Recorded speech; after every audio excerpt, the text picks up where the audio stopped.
ৰঙিয়া আৰক্ষীৰ এক বৃহৎ সফলতা। অতি তৎপৰতাৰে অভিযান চলাই আৰক্ষীয়ে জালত পেলাবলৈ সক্ষম হৈছে এটা চোৰৰ দল। এসপ্তাহৰ পূৰ্বে বিদ্যালয়ৰ পৰা চুৰি হোৱা সামগ্ৰী উদ্ধাৰ কৰাৰ লগতে আটক কৰা হৈছে 4টাকৈ চোৰক। ৰঙিয়াৰ বীৰদত্ত হাইস্কুলত প্ৰায় এসপ্তাহ পূৰ্বে বিদ্যালয়খনত এক চুৰিকাণ্ড সংঘটিত হৈছিল। চোৰে লুটি লৈ গৈছিল বিদ্যালয়ৰ ফেন তথা বিভিন্ন লাগতিয়াল আচবাব। ঘটনা সন্দৰ্ভত ৰঙিয়া আৰক্ষীয়ে ক্ষীপ্ৰতাৰে তদন্ত আৰম্ভ কৰে। অৱশেষত আৰক্ষীৰ জালত পৰে 4টাকৈ চোৰ। আৰক্ষীয়ে চোৰকেইটাৰ জিম্মাৰ পৰা চুৰি হোৱা ফেন আৰু আচবাবসমূহ অক্ষত অৱস্থাত উদ্ধাৰ কৰিবলৈ সক্ষম হয়। আটক কৰা 4জন চোৰৰ ভিতৰত 2জন হৈছে নাবালক, আনহাতে বাকী 2জন প্ৰাপ্তবয়স্ক চোৰৰ নাম নীলু কলিতা আৰু নয়ন কলিতা বুলি চিনাক্ত কৰা হৈছে।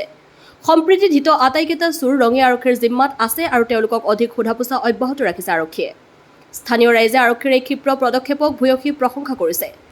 News desk AIN live. কি চোৰ কৰিছিলা?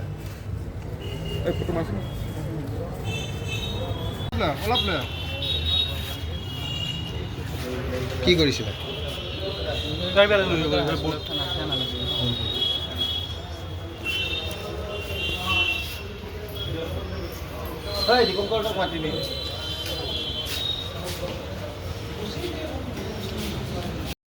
যিকোনো খবৰ আৰু বিজ্ঞাপনৰ বাবে যোগাযোগ কৰক 7896121996।